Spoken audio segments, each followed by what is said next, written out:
Xin chào mọi người. Thì với những ai thích những bộ phim về chiến tranh, những bộ phim về hình sự đó, thì đừng có bỏ qua clip này của mình nha. Tại vì mình đang đứng tại là bảo tàng chiến tranh thành phố Hồ Chí Minh nha.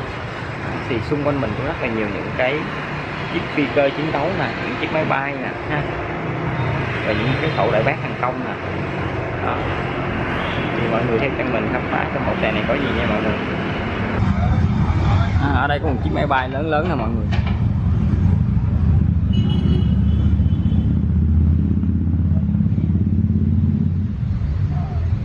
Đây là chiếc máy bay CH-47 ha. Đây là chiếc máy bay trực thăng vận tải hạng nặng nha.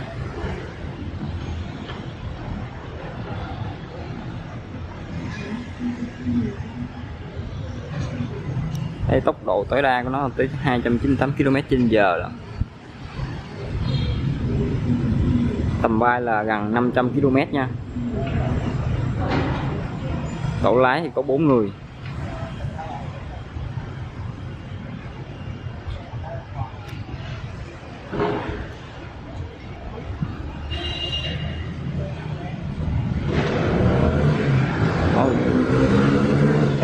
Chiếc máy bay này rất là lớn luôn ha, rất là lớn luôn.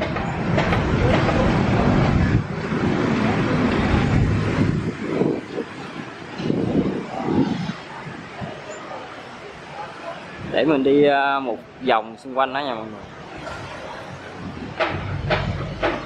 Như phía trên đây là nó có cái gì trắng trắng này, chắc cái kiến á, để mình ở trong máy bay mình nhìn ra mọi người.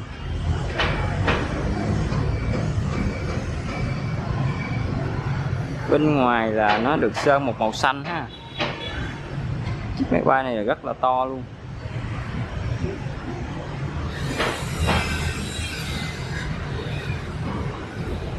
Đây có đây chữ Army nè, là quân đội ha.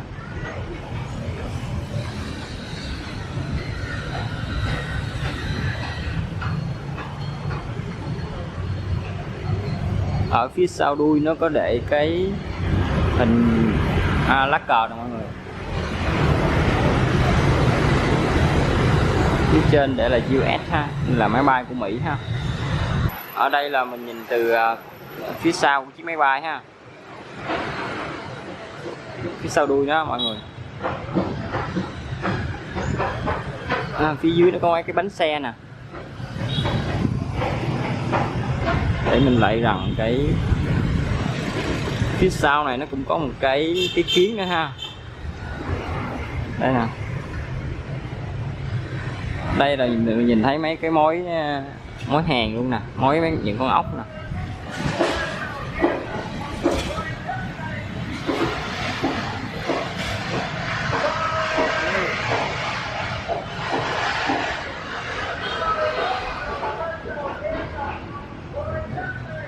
Đây, nó rất là lớn luôn nha mọi người.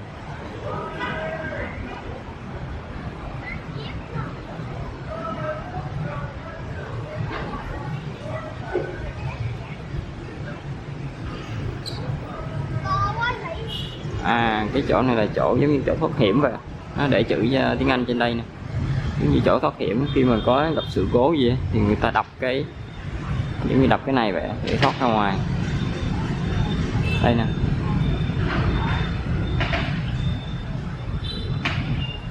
Rất là to, rất là dài luôn ha.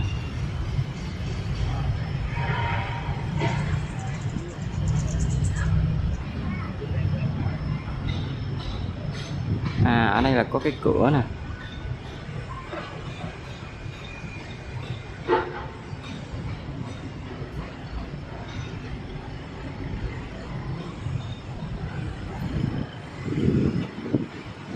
Chỗ này chỗ để mình nhấn vào mở cửa hay gì nè mọi người.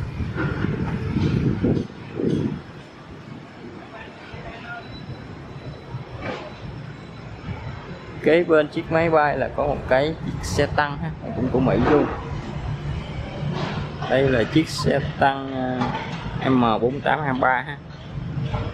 Nó nặng là 47,2 tấn, tốc độ là 48 km/h.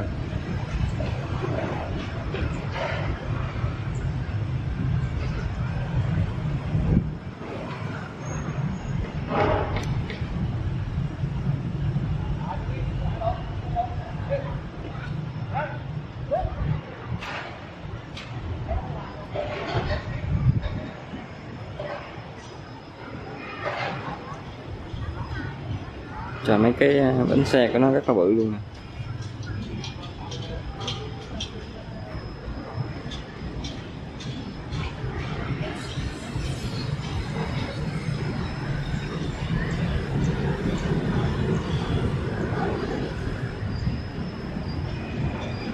Ở phía dưới của nó có một cái này là cái máy mắc xích nè mọi người, máy xích để nó chạy nè ha. Thì đây là chiếc bánh xe nó sẽ chạy trên cái làn xích này ha. Đó. Mọi người thấy trong phim này nọ thì thấy nó rất là nhỏ nha, nhưng mà ở ngoài nó rất là lớn luôn, rất là to luôn.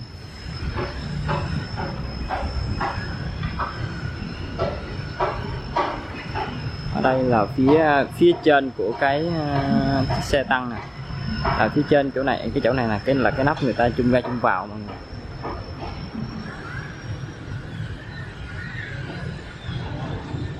Đây là phía sau của nó nè.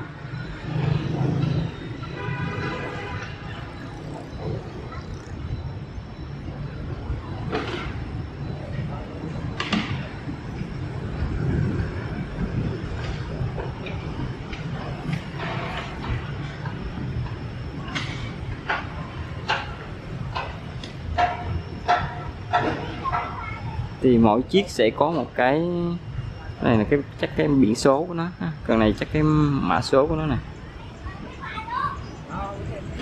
Thì ở đây cũng có một cái chiếc xe tăng nữa ha, xe tăng M41, trọng lượng là 23 tấn. Chiếc này thì nhỏ hơn chiếc hồi nãy ha. Như trên đây có cái này là cái đèn hay gì đâu mọi người, đèn hay gì nè.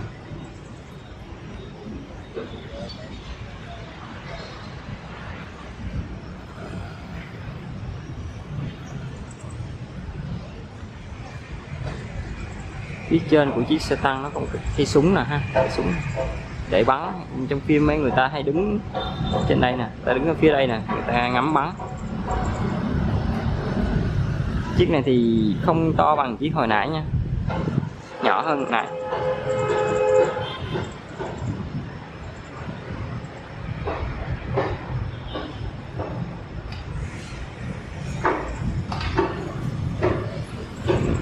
Cái này chắc người ta sơn lại màu xanh xanh đó mà cho nó đừng có bị sét á, tại vì người ta đang để ở ngoài trời nè.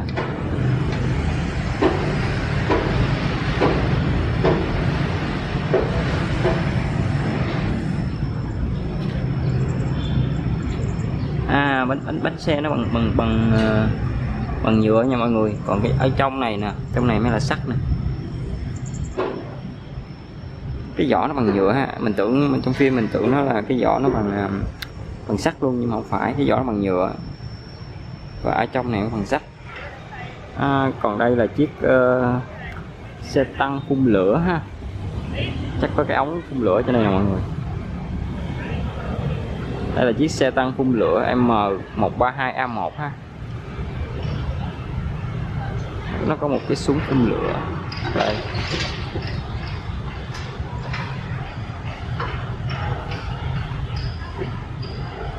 Cũng ngộ ha mọi người, xe tăng phun lửa mình mới biết luôn á. Phía sau này chắc để dầu á, phía sau này chắc gì chữ dầu á.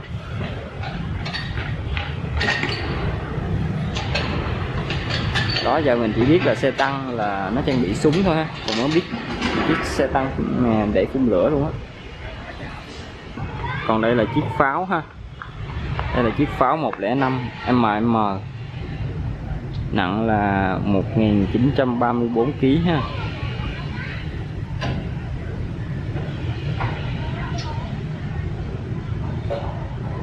Nhìn nó cũng đơn sơ rồi mọi người ha, cũng không có gì đặc biệt ha, mà sự công phá của nó thì rất là ghê gớm luôn. Hai bên nó trang bị cái hai bánh xe là một bánh này, hai cái bánh này giống như bánh xe tải vậy á.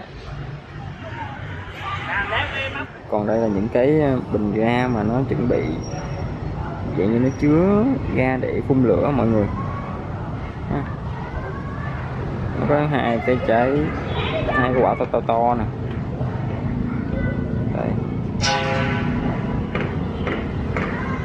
to, còn thêm 3 cái quả nhỏ nữa ha. Cái đặc biệt quá ha mọi người.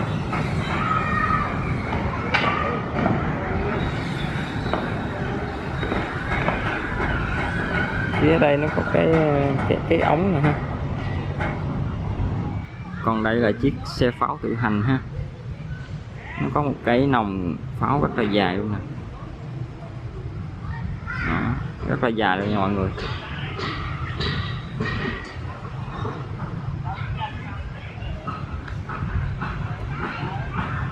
Thì cái xe này được mệnh danh là vua chiến trường ha, được sử dụng rất nhiều trong cái chiến tranh ở Việt Nam ha. Và tính hủy diệt của nó cũng rất là lớn luôn ha, phá hoại, tính nó phá hoại này nọ rất là lớn luôn. Đây là cái nòng pháo của nó nè. Đó, rất là lớn, rất là dài luôn nha mọi người.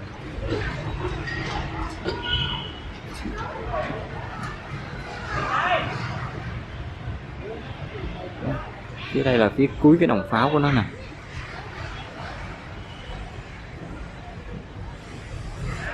Phía ở sau của nó có cái này giống như là cái máy xúc đất hồi nãy á, kiểu giống vậy.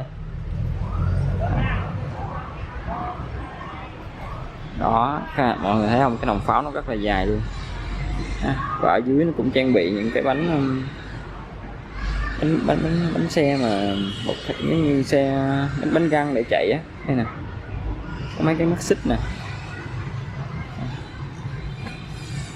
Bánh này rất là to luôn nha, bánh xe này rất là to luôn. Điểm mấy cái bánh thôi. 1 2 3 4 và 5 cái bánh xe nha, rất là to luôn.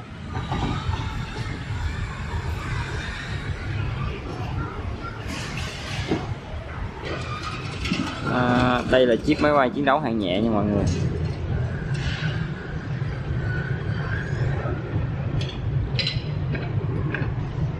Đó, thì nó rất là dài luôn ha. Như ở đây là cái chỗ mà những gió thổi vào á, nó dạng nó điều khiển dạng cái thăng bằng của máy bay á. Cái này nè, cái chỗ mình chỉ nè. Cái chiếc này á, là trọng lượng của nó gần 10 tấn nha mọi người.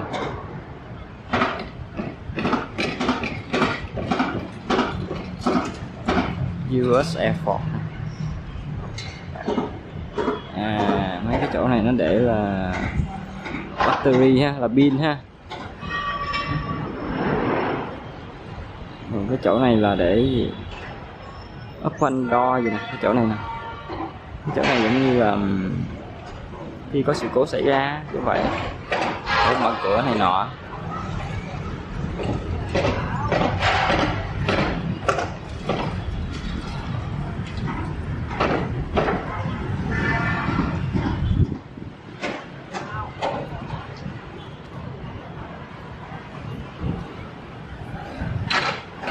Phía bên đây toàn là máy bay chiến đấu hết mọi người.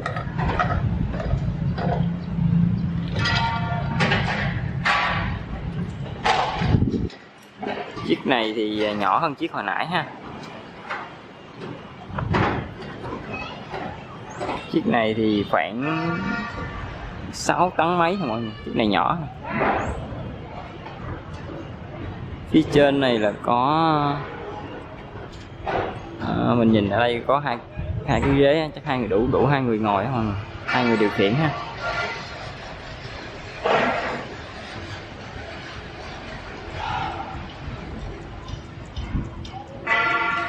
Thường mấy cái máy bay nó hay sơn những cái màu sọc này giống như những chiếc áo quân đội á. Ở đây nè, ở đây mình thấy một cái cánh quạt của máy bay nè, mọi người thấy không ta?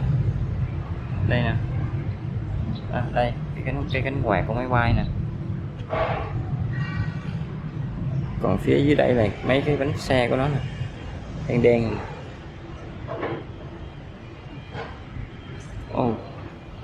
Cái chiếc này giống như cái chiếc của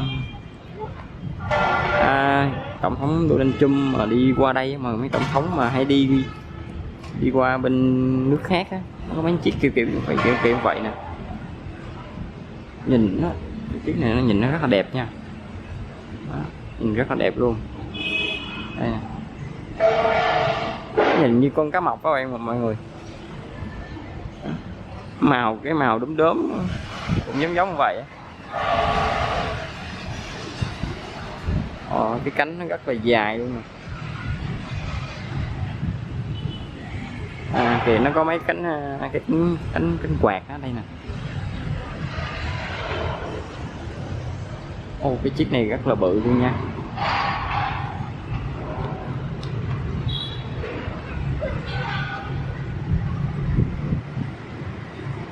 Nè, có 4 cái cánh quạt nè.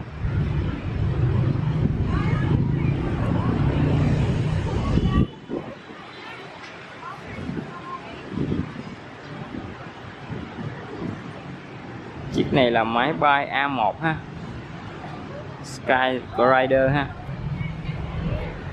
Nó có 4 khẩu đẩy bát. 4 khẩu đẩy bát hả? Đây chắc những cái khẩu đẩy bát của nó mọi người. Còn phía đây nó có mấy cái mình không biết nó để làm gì nè. Có mấy cái này nè, trắng trắng này nè. Cái cánh nó rất là dài luôn ha. Còn đây là chiếc máy bay UH ha, dùng để vận tải hàng hóa rồi trinh sát á mọi người, đi thăm dò tình hình kẻ địch này nọ. Cái này thì nó có 2 cái cánh quạt nè, nó có 2 cánh quạt.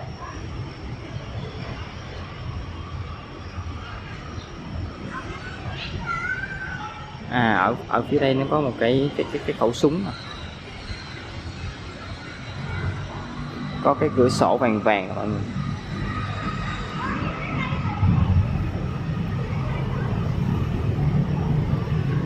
Đây nè, cái khẩu súng hồi nãy mình nói nè ha.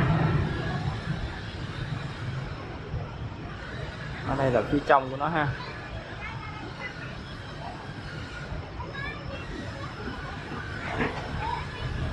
Ở đây là cái buồng lái của nó nè.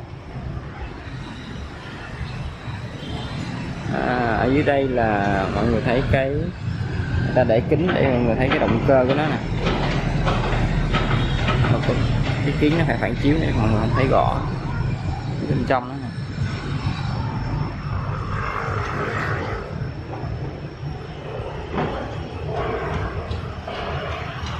Đây là phía bên trong đó nè mọi người.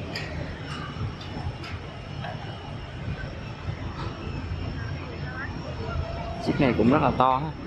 Máy bay này rất là to luôn ha. Tại vì nó để vận tải hàng hóa này mà. Còn ở đây là chuồng cọp ha, dạng như để một cái kiểu giam giữ tại nhà tù Côn Đảo á mọi người. Để mình vào xem trong đây nó có gì ha.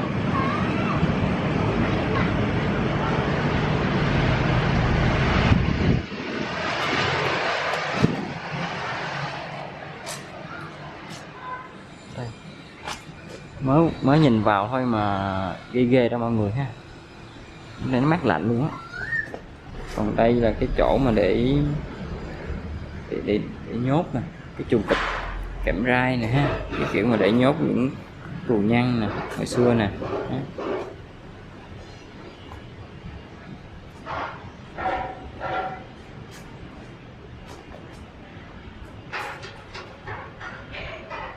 Ở đây có cái bậc thang này để mình đi lên xem thử trên đây nó có gì.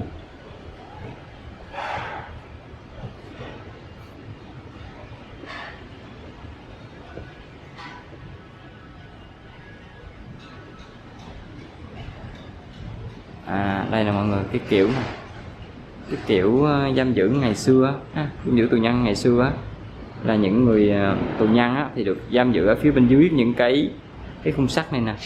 Còn đây là cái đường đi lên ha, đường đi của những người canh giữ phía trên á. Đây là phía bên trái, bên hông trái của bảo tàng mọi người. Đây là nơi trưng bày những cái gọi là những cái đầu đạn ha. Đây có một cái đầu đạn rất là lớn luôn nè. Đây chỉ còn lại những cái vỏ đạn thôi ha, vỏ bom kiểu vậy mà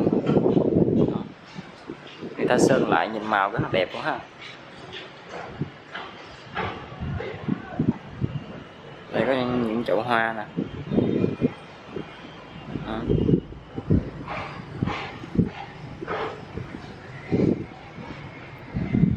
Ở phía trên đây có treo một cái bộ vỏ bom nữa nè.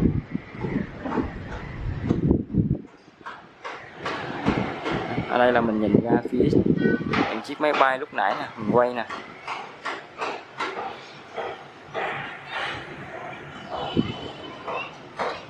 Còn trong đây là phòng giống như phòng trưng bày tranh ngày xưa, để mình đi vào xem thử nha mọi người.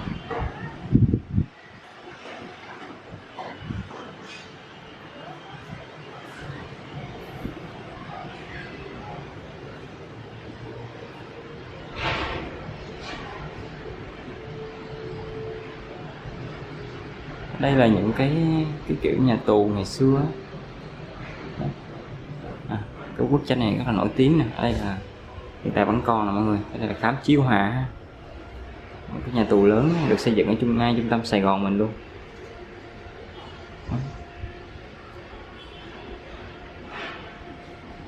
Đây là những nhà tù khác nè, ở những cái nơi khác nè. Ở Cần Thơ cũng có một cái nhà tù nè, còn một cái khám lịch. Còn đây là bên Phú Quốc nè. Còn ở đây là nhà tù bên phía Côn Đảo nè mọi người.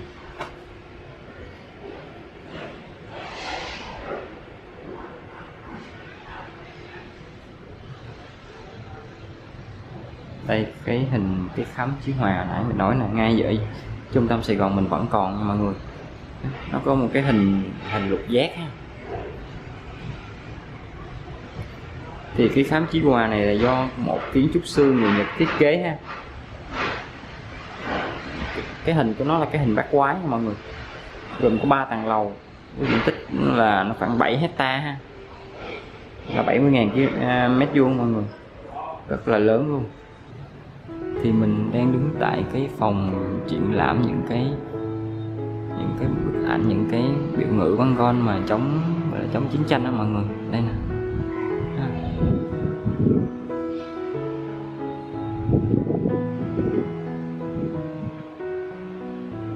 Đây là cái bức tranh cái tượng nữ thần tự do nè.